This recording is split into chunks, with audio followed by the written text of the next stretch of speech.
ఫిబ్రవరి 3వ వారంలో AP budget సమావేశాలు నిర్వహించేందుకు ప్రభుత్వం సిద్ధమైంది. ఇప్పటికే ఆయా శాఖల నుంచి వచ్చిన ప్రతిపాదనలపై ఆర్థిక శాఖ కసరత్తు చేస్తున్నట్లుగా తెలుస్తోంది. 2 రోజుల్లో బడ్జెట్ అంచనాలపై ఆర్థిక శాఖ మొదటి సమావేశం జరగనుంది. వచ్చే నెల 1న కేంద్ర బడ్జెట్ ఉండడంతో ఏపీ కూడా ఫిబ్రవరిలోనే ప్రవేశపెట్టే అవకాశం ఉంది. ఏప్రిల్ 1 నుంచి ఆర్థిక కార్యకలాపాలు ప్రారంభించడానికి ప్రభుత్వం సిద్ధమవుతోంది.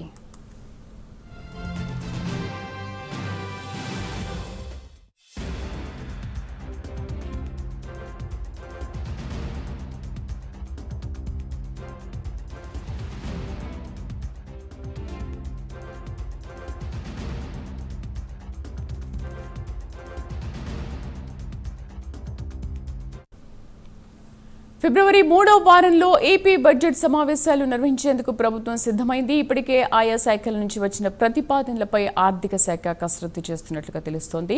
మా కరెస్పాండెంట్ శ్రీనివాస్ పూర్తి సమాచారం అందిస్తారు. శ్రీనివాస్, ప్రారంభమయ్యే బడ్జెట్ సమావేశ వివరాలేంటి, ఎలా ఉండబోతోంది ఏపీ బడ్జెట్? ఫిబ్రవరి 3వ వారంలో కూడా ఆంధ్రప్రదేశ్ రాష్ట్ర బడ్జెట్ సమావేశాలు నిర్వహించాలని చెప్పేసి కూడా కూటమి సర్కారు కసరత్తు చేస్తుంది. దీనికి సంబంధించి ఇప్పటికే ఆయా శాఖలు అంటే ప్రభుత్వ శాఖలకు సంబంధించి కూడా ఆ బడ్జెట్ ప్రతిపాదనలపై కూడా ఆర్థిక శాఖ కసరత్తు చేస్తుంది. ఇప్పటికే అన్ని శాఖలు కూడా తమ శాఖలకు సంబంధించి కూడా బడ్జెట్ ప్రతిపాదనలు పంపించాలని చెప్పేసి కూడా ఆర్థిక శాఖ సర్కులర్ జారీ చేసింది. ఈ నేపథ్యంలో కూడా ఆ శాఖలు కూడా తమ శాఖకు కావాల్సిన బడ్జెట్ పైన కూడా ప్రతిపాదనలు ఆర్థిక శాఖకు పంపిస్తున్నాయి.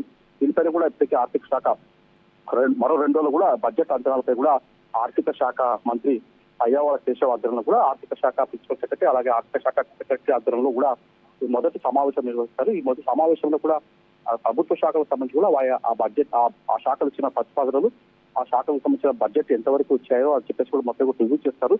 దాని తర్వాత ఫిబ్రవరి 1వ మొదటి వారంలో కేంద్ర బడ్జెట్ ప్రవేశపెట్టే అవకాశం ఉంటుంది. కేంద్ర బడ్జెట్ నేపథ్యంలో మన రాష్ట్రానికి ఎంతవరకు నిధులు ఇస్తారు, ఏ శాఖలకు సంబంధించి కూడా నిధులిస్తారు, ఎలాంటి అభివృద్ధి సంక్షేమ పథకాలు ఆంధ్రప్రదేశ్ రాష్ట్రానికి కేటాయిస్తారు, రైల్వే శాఖ కావచ్చు, అగ్రికల్చర్ కావచ్చు, ఇలా ప్రతి శాఖకు సంబంధించి కూడా ఆంధ్రప్రదేశ్ కు ఎలాంటి బడ్జెట్ కేటాయిస్తారని చెప్పేసి తెలుస్తుంది. దాన్ని అంచనా చేసుకొని కూడా మన రాష్ట్ర బడ్జెట్ కూడా రూపొందించే అవకాశం ఉంటుంది. మొత్తం చూసుకున్నప్పుడు ఫిబ్రవరి 3వ వారంలో దాదాపు 2 రోజుల పాటు కూడా ఆంధ్రప్రదేశ్ రాష్ట్ర అసెంబ్లీ 2025-26 బడ్జెట్ సమావేశాలు కొనసాగే అవకాశం ఉంటుంది. ఏప్రిల్ 1 నుంచి ఆర్థిక కార్యకలాపాలు ప్రారంభించడానికి వీలుగా కూడా ప్రభుత్వం అసెంబ్లీలో బడ్జెట్ ప్రవేశపెట్టబోతుంది. మొత్తం చూసుకుంటే మటుకు ఈ నెలాఖరు లోపల కూడా మొత్తం కూడా ఈ బడ్జెట్ కేటాయింపుల ప్రతిపాదనలు వాళ్ళకి సంబంధించిన శాఖలకు సంబంధించిన ఏ ప్రతిపాదనలు ఉన్నాయో ఎంతవరకు నిధులు కావాలో మొత్తం కూడా తీసుకొని ఆ ఆర్థిక శాఖ పూర్తి స్థాయి బడ్జెట్ రూపొందించే అవకాశం ఉంటుంది. ఫిబ్రవరిలో కూడా ఈ అసెంబ్లీ బడ్జెట్ సమావేశాలు 3వ వారం నుంచి కూడా బడ్జెట్ సమావేశాలు ప్రారంభించి మార్చి నెలాఖరు కూడా కొనసాగే అవకాశం ఉంటుంది. ముఖ్యంగా శ్రీనివాస్, ప్రతిపాదనలు కూడా సేకరించారు ఆయా శాఖల నుంచి అనుకుంటున్నారు. సో ఎటువంటి ప్రతిపాదనలు వచ్చాయి? అంటే ప్రతిపాదనలు ఇవ్వాలని చెప్పేసి ఒక సర్కులు ఇచ్చారు. ప్రతిపాదనలు ఇప్పటికే ఇస్తున్నారు.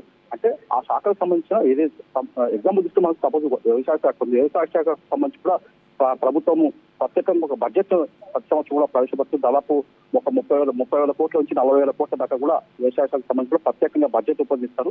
ఆ బడ్జెట్ కంటే ఆ సంవత్సర కాలంలో 2025-2026 సంబంధించి కూడా ఆ శాఖకు సంబంధించి వాళ్ళ ప్రతిపాదనలు అంటే ఆ శాఖకు సంబంధించిన సంక్షేమ పథకాలు కావచ్చు, అలాగే ఆ శాఖకు సంబంధించిన ఏదో అభివృద్ధి కార్యక్రమాలు కావచ్చు, ఆ శాఖకు సంబంధించిన ప్రజలకు ఎలాంటి సంక్షేమ కార్యక్రమాలు చేపడుతున్నారో దానికి సంబంధించి కూడా ఎంత నిధులు కావాలా, ఎన్ని కోట్ల నిధులు కావాల్సిన అవసరం ఉంటుంది, దానికి సంబంధించిన ప్రతిపాదనలు ఎలా ఉంటాయి అని చెప్పేసి కూడా వాళ్ళు అన్ని తీసుకొని దాన్ని ఏరి చేసుకుని ఆర్థిక శాఖ ఆ బడ్జెట్ కు కేటాయింపులు చేస్తుంది. దాన్ని అనుకూలంగా తీసుకొని కూడా ఆ పూర్తి స్థాయిలో బడ్జెట్ రూపొందిస్తారు. దాని తర్వాత కూడా ఆర్థిక శాఖ మంత్రి అయ్యవాళ్ళ కేశవ్ ఆధ్వర్యంలో తర్వాత ముఖ్యమంత్రి అనుమతి తీసుకొని పూర్తి స్థాయి బడ్జెట్ రూపొందించాక దాన్ని ఫిబ్రవరి నెలాఖరున జరిగే ఆ అసెంబ్లీ బడ్జెట్ సమావేశంలో దానికి సంబంధించిన బడ్జెట్ కూడా ఆర్థిక శాఖ మంత్రి అయ్యవాళ్ళ కేశవ్ సభలో ప్రవేశపెడతారు.